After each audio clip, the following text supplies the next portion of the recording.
Good evening, everyone. I am Connor Kelly, and you're watching The Progressive American. With seemingly one day to go, the election is ending. For some, the end is more than welcome. But as critical states are increasingly close in the polls, Americans are left wondering who their president is going to be and what the next 4 years are going to look like. Already, Axios' Jonathan Swan reports that the president has privately mused about declaring a victory early in the election should he appear to be going strong in the results, despite publicly denying such plans. The consequences of such a decision could lead to a bitter partisan fight as more and more votes are counted. Democrats may accuse the president of stealing the election before all the votes are counted, and needless to say, this would make the election increasingly intense. All of this culminates in an intense feeling of dread for many Americans. However, it is important to hold on to context as opposed to indulging in nihilism. 2020 is not 2016. For one, GOP efforts to restrict Democratic votes have not been as successful as they have in the past. In states such as Texas, a federal judge dismissed the state GOP's request for 127,000 ballots to be thrown out over curbside voting. The Supreme Court has also refused to extend a ballot deadline in Wisconsin. Despite Bidens are undeniably controversial, they will likely work to Biden's favor, albeit only slightly. Wisconsin is leading towards Biden by an average of about 6.7% as calculated by Real Clear Politics. This isn't surprising as Trump narrowly won Wisconsin in 2016, holding less than a percentage point over Hillary Clinton. As such, Biden can afford to lose some votes or even deal with some delays.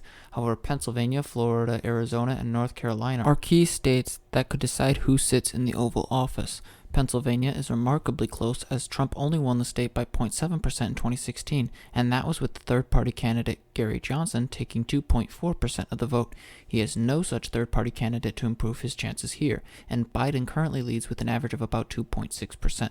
Trump would inevitably benefit from any delay in mail-in ballots, as Democrats and those leaning Democratic are twice as likely to use mail-in ballots than their Republican counterparts, according to one poll, while another poll found that 6 in 10 Biden supporters preferred mail-in ballots compared to just 17% of Trump supporters. As such, the Supreme Court's decision to permit an extension could mean victory for Biden or at the very least an upward battle in the state for Trump. It is also worth noting that states like Pennsylvania are not legally permitted to begin opening ballots until November 3rd, meaning the state likely won't declare a winner until as late as November 6th, something that the president has lamented.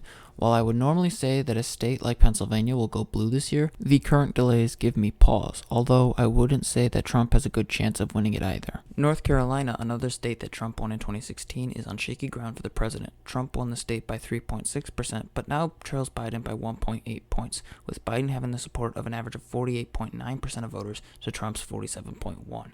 It is possible that Trump beats Biden in the state, but Biden has led Trump in the average polling since at least mid-April. It's going to be harder for Trump to win without a third-party candidate siphoning off votes, but the state remains a toss-up. Michigan is far outside of Trump's reach this time, with Biden leading by 7.9 points, a clear edge over Trump. Simply put, Trump is and has been losing ground in many of the states he once held onto in 2016.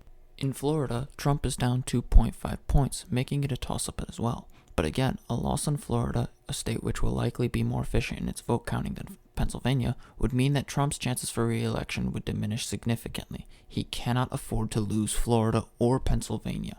While it is possible for Trump to lose Pennsylvania and Florida and still win re-election, that is unlikely as he would have to win Arizona, Iowa, Wisconsin, Michigan, Georgia, and Ohio to just come close to 255 votes, and 2 of those states lean heavily towards Biden while 1 leans slightly towards the Democratic Party, and even then he would still lose by 27 electoral votes. I am not suggesting that Biden will blow Trump out of the water, nor am I suggesting that there is a guaranteed victory for either candidate. This election is during a pandemic after all, so anything goes. What I am saying, however, is that Biden has a better chance than Clinton did, and that, as far as I'm concerned, is a good thing.